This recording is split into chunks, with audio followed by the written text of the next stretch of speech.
Добро утро, почитувани гледачи. Понеделнички почнуваме ново издание на емисијата Фактор здравје, сезона и на летни одмори. Како да се подготвиме, што да се одржи летната аптека кај секого од нас, велиме најдобро ќе биде ништо од тоа да не ни притреба, ама сепак мораме да бидеме подготвени и да размислуваме дека можеме да наидеме на ситуации во кои што првично сами треба да изреагираме, да си помогнеме за да го поминеме потоа подморот безгрижно и убаво. На оваа тема за фармацевската грижа генерално, важноста на фармацевтите како најдостапни здравствени работници, но и конкретно овде како совети и препораки што да имаме со себе кога одиме на одмор, разговараме со магистер фармацевт Билјана Божиновска, менаџер на аптеки ДНА Анифарм во населба Хром и Капитол Мол. Добро утро и добре ни дојдовте. Добро утро, Билјана, добре ве најдов. Многу пати сме зборувале колку е важен фармацевтот како најдостапен здравствен работник, колку секогаш ни се наоѓа во секој момент она што ние како дилема или пак неразрешено прашање што да земеме, како да го земеме, колку да го дозираме. Сме обработиле најразлични теми во оваа цела измината сезона на Фактор здравје, ама сега го користиме моментот бидејќи се летни одмори, практични совети да упатиме до сите, посебно до оние кои можеби и со мали деца ќе заминат на одмор, што да носат во својата патна аптека. Така е. Како фармацевти секогаш имаме многу различни прашања, не само од младите мајки, туку и од повозрасните кои што одат на одмори, што е она што треба да го понесат во својата летна торба, каде што покрај оние нормални заштитни фактори, креми за послем сончење, лосиони кои што на некој начин ќе не заштитат од штетните UV зраци, секогаш се прашањата што е она што треба да понесеме за себе, за прва помош. Дел од луѓето и пациентите кои што доаѓаат веќе имаат некое претходно искуство и знаење, меѓутоа најмногу се соочуваме со проблеми кај пациенти и клиенти кои што не знаат што е она што треба да го понесат во својата летна торба и многу често кога ќе се вратат дел од нив се соочиле со некои непријатни ситуации, верувајте дека следниот одмор носат и тоа што треба и тоа што не треба во својата летна ташна. Секогаш практичните совети се водат во насока зависно од тоа со кого разговараме од другата страна на рецептурата, односно дали тоа сепак корисник кој што има некаков тип на хронична терапија, има некаков тип на заболување, каде што секогаш мора да практично следат сите оние совети за редовно користење на хроничната терапија, без разлика што сме на одмор, терапијата не трпи одмор, таа треба континуирано и постојано да се зема со истиот онаков протокол како што бил и претходно. Меѓутоа, кога станува збор за она што треба малку повеќе да обратиме внимание, пред се дигестивниот систем, затоа што кога одиме на друго место на одмор, пред се соочуваме со друг тип на храна, друг тип на вода. Летниот период се многу често, проблеми со одредени ентерокоритиси или пак состојби кои што се заради внесна расипана храна по одредени инфекции во цревата, кои што може да бидат не само бактериски, туку и вирусни, и секогаш велиме како е она кој што треба да го превенираме за да не мора да го третираме кога ќе дојде и настане одреден здравствен проблем. Па секогаш советите одат во насока да го припремат и подготват својот дигестивен систем, односно барем недела пред одат на некое поготово далечно патување како што се афрички, азиски земји, каде што верувате дека типот на храна е сосема поразличен од оној што е кај нас и каде што дефинитивно може да делува многу различно на цревниот микробиом. Препораките се барем недела пред да се појде на такво далечно патување да се почне со одреден пробиотик кој што ќе се користи во текот на самото патување и секогаш клиентите и корисниците, пациентите да носат со себе не само пробиотици, туку и одредени препарати за детоксификација, односно адсорбенси на штетна храна или расипана храна или патогени бактерии и вируси кои што во првиот момент кои што ќе ги почувствуваат симптомите на гадење, повраќање, кој што е првиот заштитен рефлекс на нашето тело, прв начин на превенција е токму земање на, например, добро познатиот активен јаглен. Активниот јаглен... Мислам дека сите дома го имаме, така без него... Затоа што сите сме го осетиле неговиот ефикасно делување и секогаш велиме тој најстариот лек во делот на фармацијата кој што илјадници години обстоел на фармацевскиот пазар и кога за фармацијата не се знаело и кога докторите биле тие кои што првите фармацевти во основа биле доктори и го користеле активниот јаглен токму во третирање на вакви труења кои што во поранешниот живот биле многу почести. Денеска, значи моќите на активниот јаглен се уште го употребуваме и затоа велиме кога ги чувствуваме првите симптоми, првата помош за избор е токму активниот јаглен.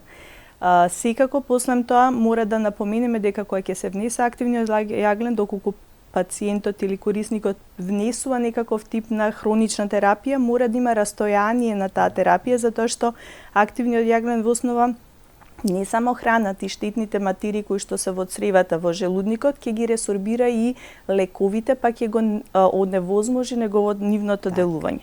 Па тие се мали практични совети што секој фармацевт многу важни кога ја припремаат, значи турбата со основните прва помош производи кои што треба да ги понесат со себе на патувањето, да ги даде овие практични совети за да едноставно спречиме некои несакани делувања. Така.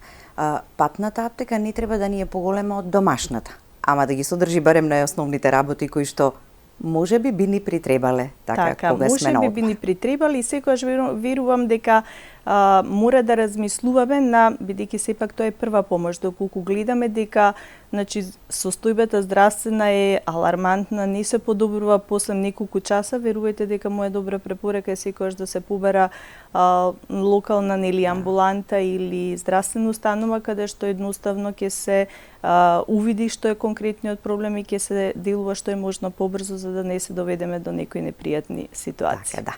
Ќе продолжиме со разговорот веднаш по првиот блок реклами. Останете со нас, почитувани гледачи. Ве покануваме да се јавите да побарате совети и препорака.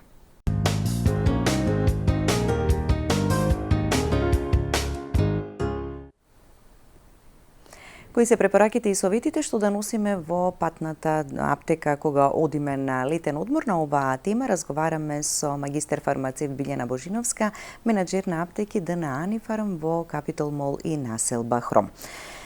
Го споменавме активниот јаглен, пробиотиците претходно, кои што нели рековте добро и малку порано да почнеме да ги користиме и за време на престојот, така па никогаш и отпосле, така не прават штета никаква, само можеме бенефитот и добробитот да го почувствуваме од нив. Што е со дехидрирањето или електролитите, надоместување, рехидрирање на организмот? Зошто настанува? Зошто треба и на тоа да внимаваме? Мора да се внимава затоа што рековме дека освен тоа што имаме нели се јавуваат проблеми од типот на одредени ентерококни инфекции или вирусни стомачни инфекции, секогаш рехидратацијата или хидрирањето на телото е многу важно затоа што во моменти кога имаат пациентите диареја, пролив, повраќање, се губат електролитите и многу често имаме потреба да внесеме малку повеќе електролити за да не се наруши балансот во телото. Електролитите се неопходни зашто во летно време понекогаш забораваме и соодветно да внесуваме течности.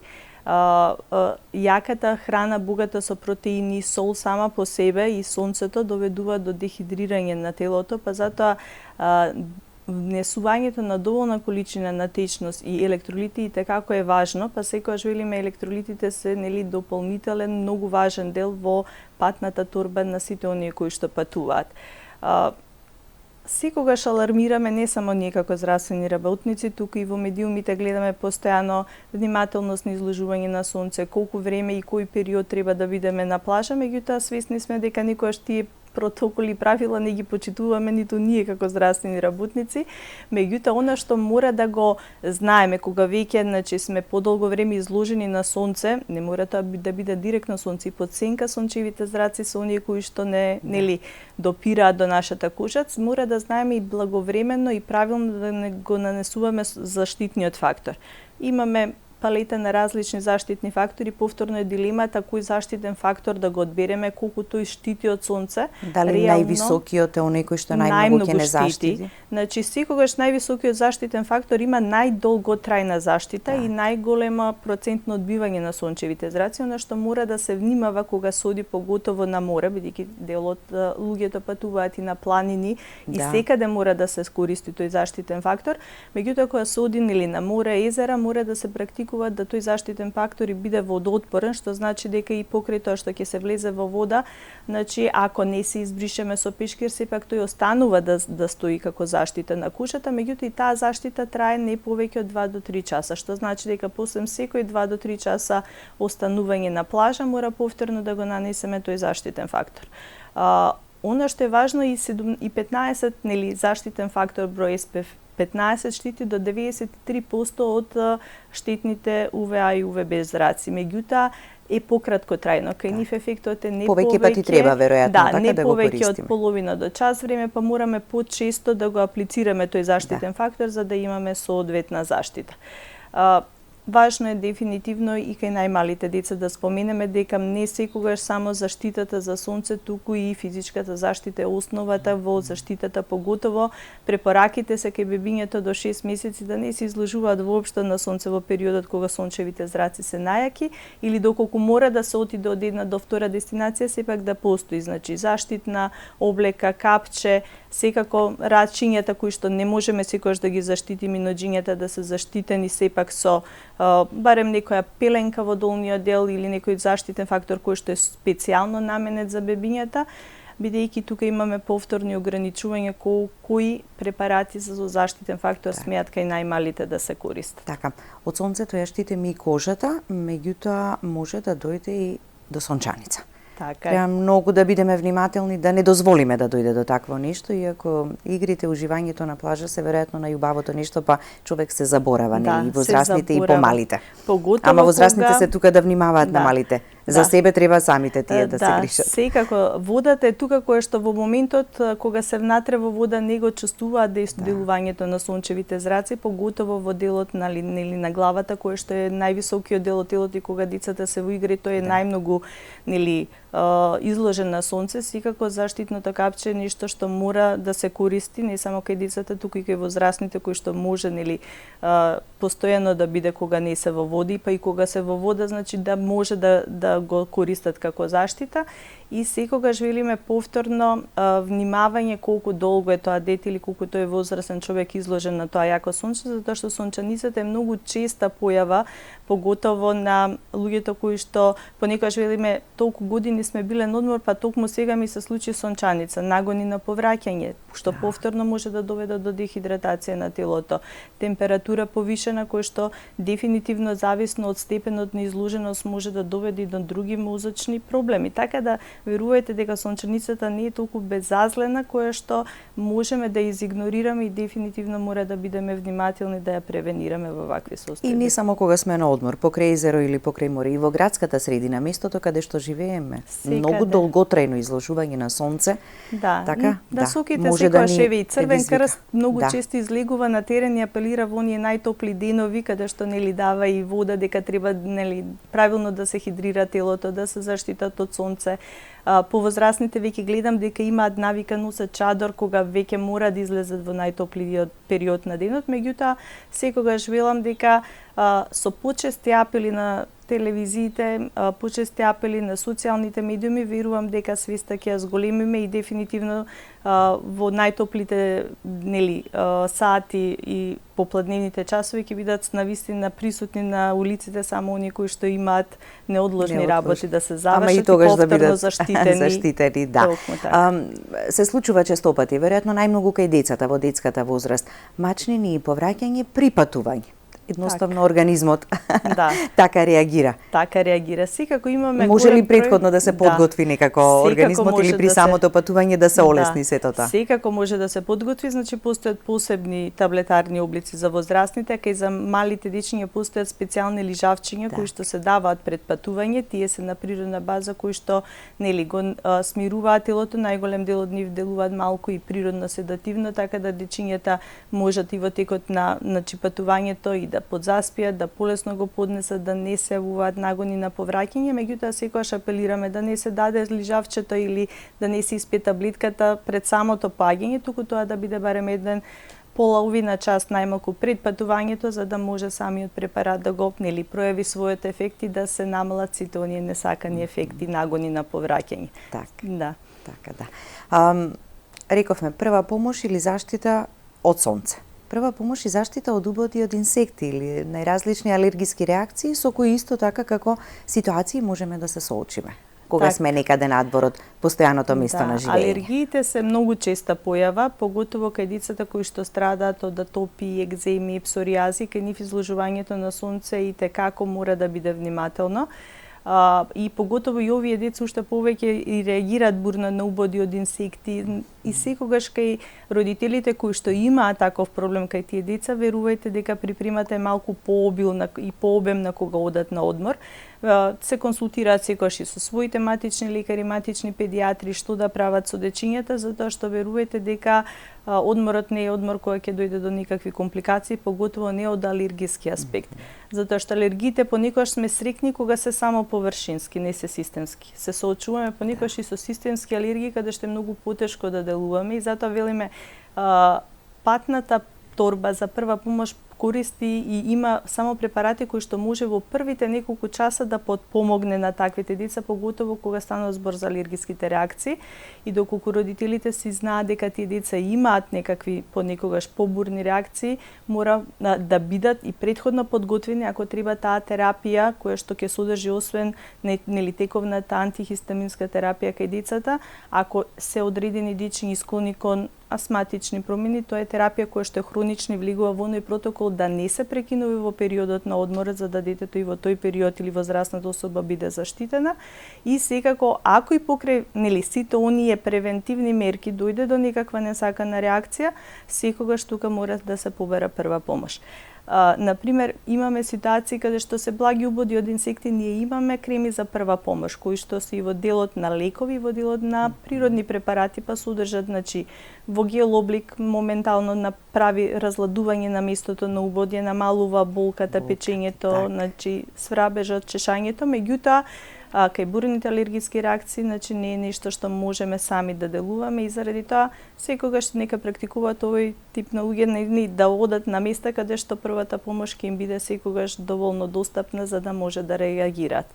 Во странство, поготово во Грција, постојат специјални пенкала за вакви или бурни алергиски реакции епинефрин, кои што во моментот на апликација веднаш се ослободува дишењето, се намалува алергиската реакција, меѓутоа повторно ќе речам тоа служи за прва помош, а повторно пациентот и клиентот мора да се обратат нели во најблиската амбуланта.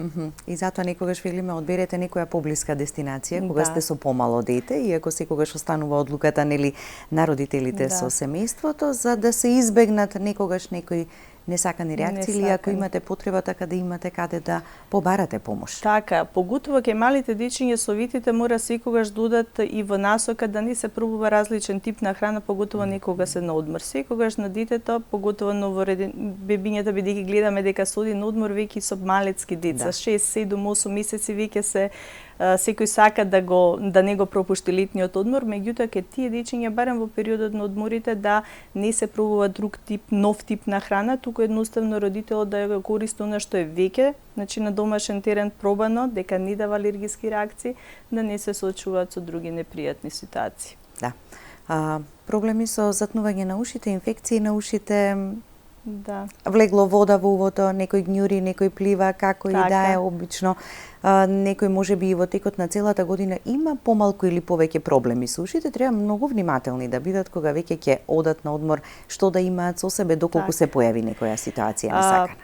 Секогаш велиме подобро да спречиме отколку да лечиме, па заради тоа секогаш во превенција ние како фармацевти имаме препарати кои што на некој начин пред да се влезе во вода, може самото уво да се внесе одреден спреј кој што маслената компонента прави еден вид на облога на ушниот канал и не дозволува ниту задршка на вода, ниту задршка на тој начин, ниту на бактериски или габични инфекции да настанат во увото, со што секогаш велиме на некој начин правиме превенција. Затоа срдечно ги препорачуваме овој тип на спрееви за уво кои што делуваат превентивно, а оние кои што може секој да стави од тој спреј така, не мора да имаме никаков проблем претходно со увото или така. Нема потреба, значи да има ограничување, значи нема никакво ограничување дури ни на возрастна, ниту пак на одредени други компликации со увото, со тоа што секогаш велиме дека и самите специјалисти специјалисти ги препорачуваат поготово кај луѓето кои што страдат од чести инфекции на ушите, заради тоа што и кај дечињата поготово што имаат тесни ушни канали Имавме многу чести поставени прашања што ке оние кои што имаат нели ставено цевчиња во дел од ушните канали, па дали смеат или не смеат тие да ги користат, така да оправдана употребата кај сите пациенти, па дури кај оние најмалите кои што дефинитивно имаат потреба во превенција за да го заштитиме ушниот канал од некакви инфекции во периодот на летот. Така. Кога ја споменавме заштитата од сонце со креми со заштитни фактори, не само што треба да се штитиме од сонцето, туку важно е кожата и после сончањето малку да ја негуваме, така? Така е, затоа што самото сонце само по себе колку и да го штити нели заштитниот фактор, секогаш после враќање од плажа постојат сите оние правилни рутини, значи да се отстрани заштитниот фактор од површината за да едноставно кожата која што била доволно заштитена во текот на денот се сепак после тоа се намачка со некој одреден лосион или некое млеко кое што доволно ќе ја хидрира, ќе ја нели исхрани кожата и дефинитивно најчесто голем дел од тие, значи лосиони и креми содржат во својот состав и депантенол и епителизанти кои што на некој начин ја хранат и епителизираат и омекнуваат, бидејќи секогаш сите сме биле на одмори, некогаш нели чувствуваме затегнатост така на кожата и сувост на кожата и дефинитивно имаме потреба да таа кожа и како после сончањето ја намачкаме со одреден нели лосион и спреј. Така. На летен одмор може да се случат и најразлични повреди. Така е.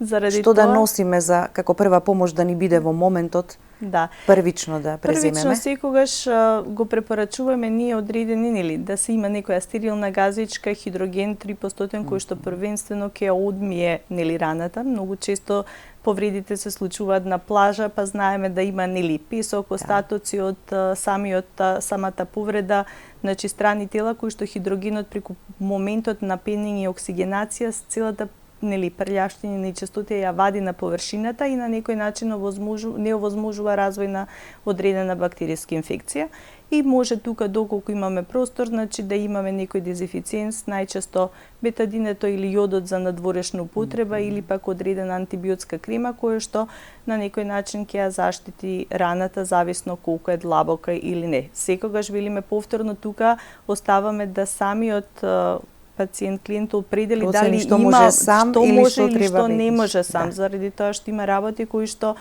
доколку гледаме дека самата рана, бидејќи и морето и солта е само по себе, значи физиолошки раствор кој што овозможува побрзо одмивање и заздравување на раните, би требало да сето тоа добро се санира ако правилно се истретира брзо и навремено. Така.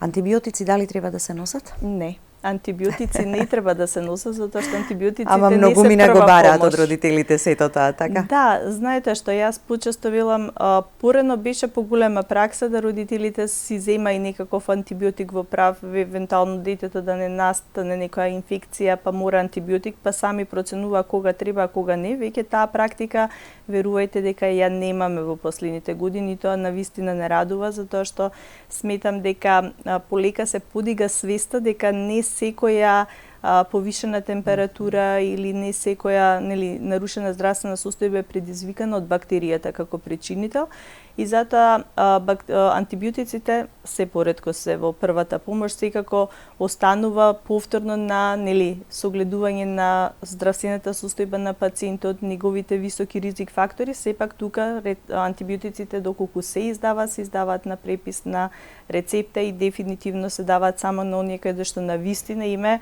од одредени причини неопходен антибиотикот да биде во торбата за прва помош. Лекарот секогаш ја носи одлуката кога и зошто и дали треба да се почне со антибиотик. Начинот на кој што ќе ги носиме со себе, ќе ги транспортираме, таа мала патна аптека, сепак треба да бидат заштитени, да не бидат на топло изложени, секогаш велиме подалеку од дофат на децата. Така е. Сите правила и има важност и тука и значење сето она што го носиме со себе, така? Како и да го чуваме. Како и да го чуваме. Секако затоа ние секогаш кога се сприма таа патна торба, никогаш не се препорачуваат производи и додатоци во исхрана кои што бараат ладен ланец на чување. Ладниот ланец на чување бари од 2 до 8 степени Целзиусови, кои што верувајте дека никогаш кога патуваме не можеме да ги обезбедиме колку и да сме внимателни токму тие услови на транспорт. И заради тоа секогаш се одлучуваме за пробиотици или препарати кои што бараат нели нормална температура, некоја собна температура која ние секако ја имаме и во нашите домови.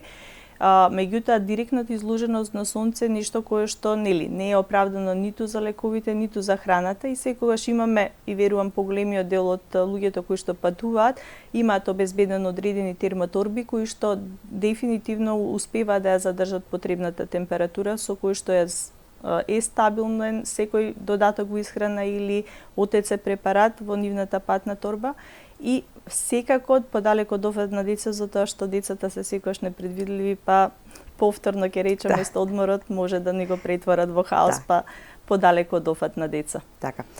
Промена на средината, промена на друга клима, лето топло, ама може човек да настине. Така. Така. Да протече носот, да се затне носот, ако се на море, велиме, тоа е половина здравје, така? Така е. Да, морската вода, меѓутоа што? Да, половина здравје и секако она кое што сакаме да го кажеме е дека и да дојде до вакви симптоми, имаме некој тип на препарати кои што може да се користат, меѓутоа доколку кај пациентот нема повишена температура, значи сметаме дека и не треба толку алармантно да се реагира, туку едноставно да се оставим на време, во 2 до 3 дена, доколку не е некои си алармантни јаки симптоми, сами по себе морето, сонцето и воздухот ќе го направат своето. Така да. Ќе погледнеме уште еден блок реклами, па ќе продолжиме со разговорот. Останете со нас, почитувани гледачи.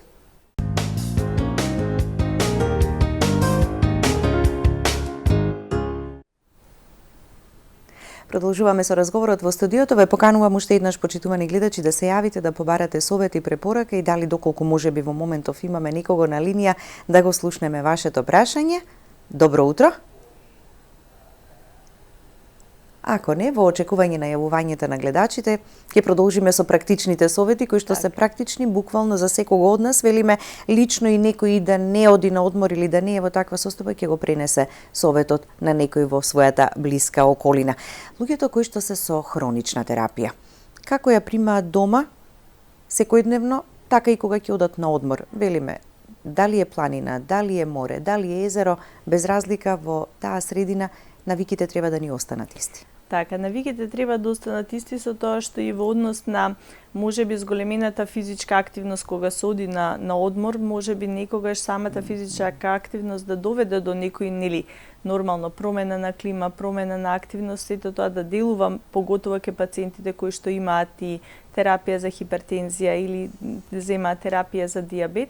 Секако велиме дека тука можеби понекогаш треба благо прилагодување на дозажната форма и облик, меѓутоа најчесто голем дел од тие пациенти се оние кои што веќе го искусиле тоа, правило дека многу често кај некој од нив се случува разлика, па можеби пред да одат на одмор повторно една мала консултација со својот матичен лекар во однос на дозажните облици, како и колку треба да ги примаат во текот на летните одмори. И да си ги обезбедат да ги имаат, да не чекаат дека можеби некаде на друго место ќе можат да ги купат или да ги најдат, да си ги имаат со себе. Имаме гледач на линија. Добро утро, повелете. Ало, добро утро, поздрав до студиото и аптекарката Билјана. Кога ќе ја видам аптекарката Билјана, ја слушам, ја гледам. И сега сакам да прашам за пробиотикот. Кога се пие ова, кој пробиотик е најдобар? Линекс Форце или Голца? А то е едно. Второ, дали се пие пред јадење, после јадење и по колку пати на ден? И сега тоа е едно. Второ, пијам за остеопороза и идеос. Некогаш пијам идеос, некогаш калдеос. Во самото опасно пишува дека биле штетни за бубрезите. И сега, кој е подобро да се пие, идеос или калдеос? Поздрав и пријатно. Ви благодариме. Благодариме.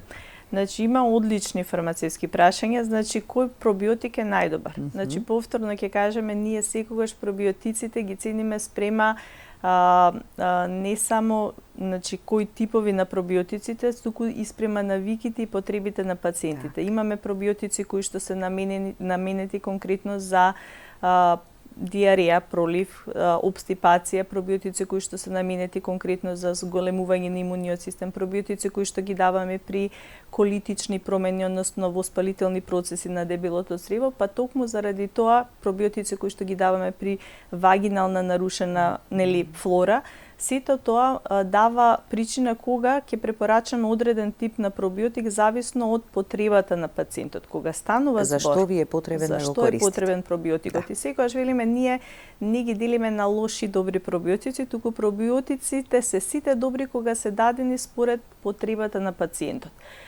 Како се внесуваат, многу зависи повторно од начинот на производство на самиот пробиотик. Имаме пробиотици кои што, например, треба да делуваат во тенките црева и тие имаат најчесто самото производство е со технологија инкапсулирана која што го заштитува пробиотикот од желудночната киселина, да тој лесно го помине желудникот, а својот ефект го пројави во тенките и во дебелите црева. И тука нема влијание храната, дали пробиотикот ќе се внесе со храна или пред јадење, затоа што киселината во основа не делува на тие пробиотици. Кај пробиотиците кои што не се производени на овој принцип на производство, таму имаме препорака од производителот да се земат половина час пред оброк. Тогаш, доколку се придржуваме кон овој тип на препорака, ние успеваме да пробиотикот максимално го донесеме до местото каде што тој треба да го пројави својот ефект и затоа повторно ќе напоменам. И Linux Forte, и Пробаланс, и Ваја, значи сите тоа за нас како фармацевти се одлични пробиотици. Пробиотик Forte, значи имаме голем број избор, меѓутоа секогаш треба да го насочиме пробиотикот спрема потребата и навиките на пациентот. Затоа во аптека кога ќе земеме пробиотик, така ќе кажеме зашто ни е потребен, фармацевтот ќе ни каже и како да го кои облици се користиме. И секако велам секогаш ќе прилагодиме зашто што имаме од еден тип на пробиотик и прашак и во облик на таблетка за жвакање и во облик на течност, секако да го прилагодиме обликот спрема навиките на самиот пациент. А кога станува збор за калциумот, колку е тој штетен за бубрезите или не е штетен, секогаш велиме дека повторно имаме облици кои што кога пациентот е веќе во терапевска доза, третираме остеопороза. Остеопорозата не можеме да ја третираме само со лекови, а да немаме доволен внес на калциум. Калциумот се внесува не само преку додатоците, туку и преку здравиот начин на исхрана. Понекогаш велиме и храната може да биде лек, меѓутоа може да биде и отров ако не соодветно се користи. Истото важи и за лековите.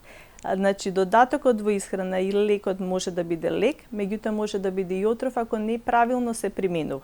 Кога докторот, ортопедот и матичниот препорачале одреден препарат за калциум, заедно со одредена терапија, значи пациентката верувам дека зема одреден лек кој што е дополнување на терапијата со калциум и витамин D3, мора се заедно да се внесе за да имаме ефикасност.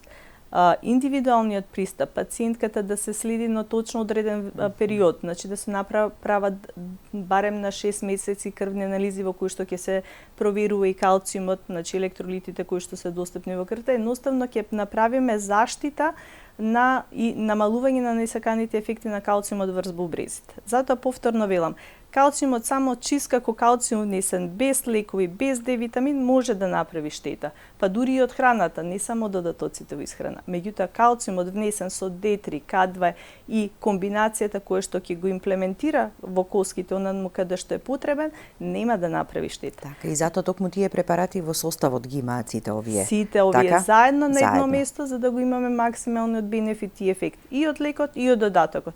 А како велиме, цело е кога има се на едно место, за да можеме да го добиеме позитивниот бенефит и ефект кај пациентите. Така, секој од нас на крај нели упатството ќе го прочита, начин на употреба, зошто, како, што и кога ќе дојдеме до моментот несаканите ефекти, така, тука некоја за страв, некоја паника, ама затоа имаме со кого да се консултираме, дали нешто е добро или штетно. Да, мораме да се консултираме зашто секогаш кога се дава препис и на лек и на додаток во исхрана се гледат бенефитот во однос на несаканите ефекти и се прави некој баланс секако во интерес на пациентот. Така, да.